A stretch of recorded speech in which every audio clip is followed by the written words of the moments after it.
Sırrı kankam. İç hadi. İçin ısınır bak iyi gelir. Buyurun kursağımızdan 2 lokma bir şey geçsin. Sağ olasın.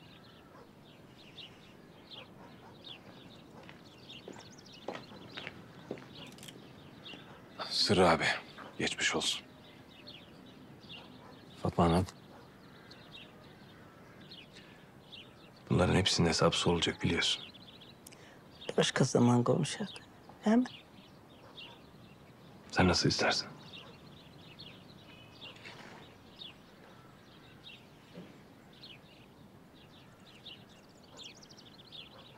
Tahir Bey.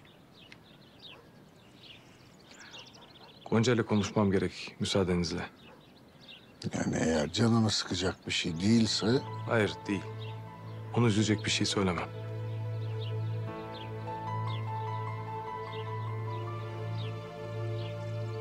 Hadi yavrum. 2 lokma ye be kurban oldu. Hadi.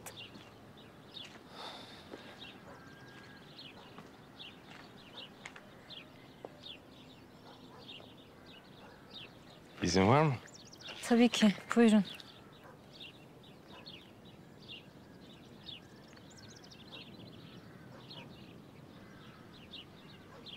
Bu hüzünlü halini neye yormalıyım?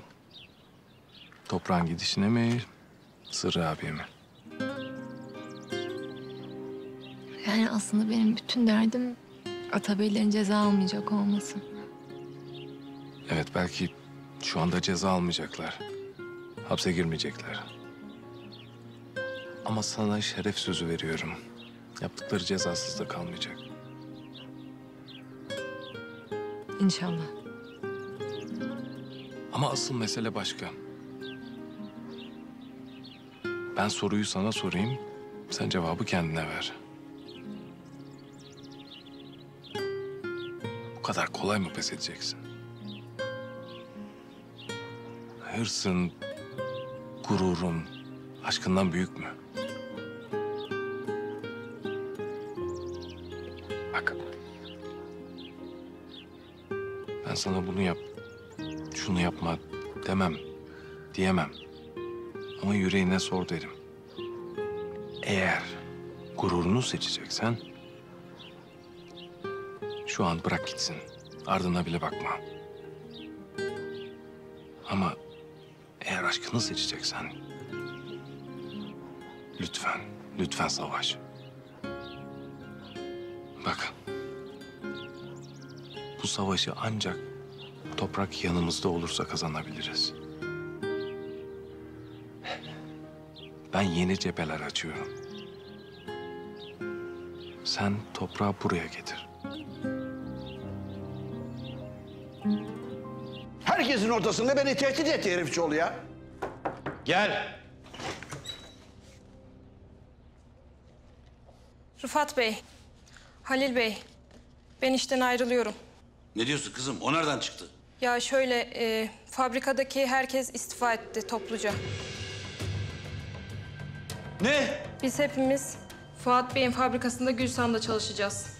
2 katı maaş, senede 6 ikramiye. Yuh! Kendinize iyi bakın.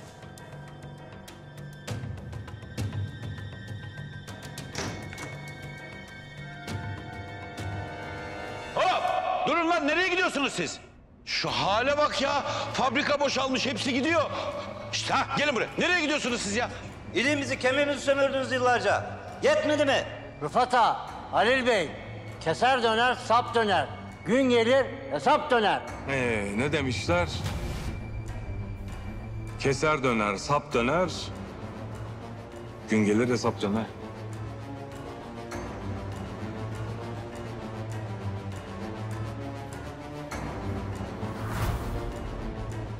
Lan!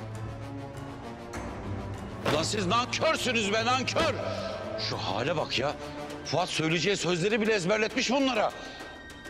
Lan!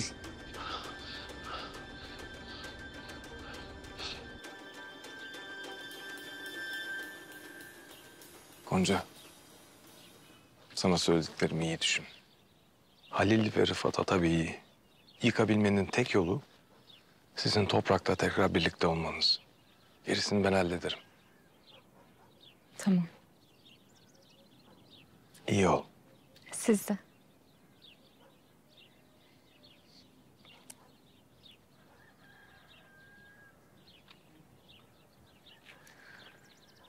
Yeni işçilerimizin avanslarını hemen yatıralım. Sosyal güvenlik primlerini de yüksek tutalım lütfen. Teşekkür ederim.